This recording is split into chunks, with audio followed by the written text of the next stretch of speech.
nous avons déjà attiré l'attention de nos chefs d'État, en tout cas pour ce qui me concerne, sur la fragilité du métier et sur le fait que nous devons accompagner, et je l'ai dit dans mon discours, que les pouvoirs publics doivent accompagner fortement, évidemment, les hommes de médias pour que nous puissions aider, vous, les hommes de médias, à être des acteurs de développement et à donner une belle image là. Selon vous, Madame la ministre, les médias ne manquent pas de confiance.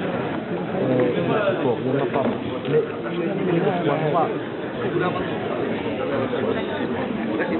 Mais je pense que le point noir, vous savez, quand il y a la nature a horreur du vide, nous-mêmes, pays africains, nous ne sommes pas capables de nous évaluer.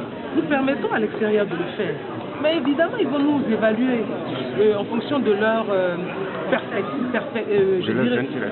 non seulement au-delà de leurs intérêts, de leur perception de l'image que nous leur envoyons, qui n'est pas malheureusement une image réluisante, bien sûr, parce qu'on a parlé de terrorisme, on a parlé de coup d'État, on a parlé de tout ça. Donc quand vous laissez les autres faire, ils font comme ils ont envie de faire. Mais sachant qu'il y a la technologie. Mais bien sûr, il y a la technologie, mais en même temps, vous savez, la technologie, on peut la manipuler aussi comme on veut. On peut la manipuler dans un sens ou dans un autre en fonction de ses intérêts. C'est pour ça que nous devons être nous présents justement pour donner une belle image de l'Afrique. Et c'est vous les hommes de médias qui devez le faire.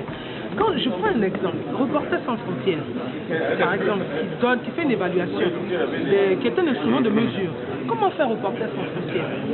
Pour faire les mesures, Reporters sans frontières envoie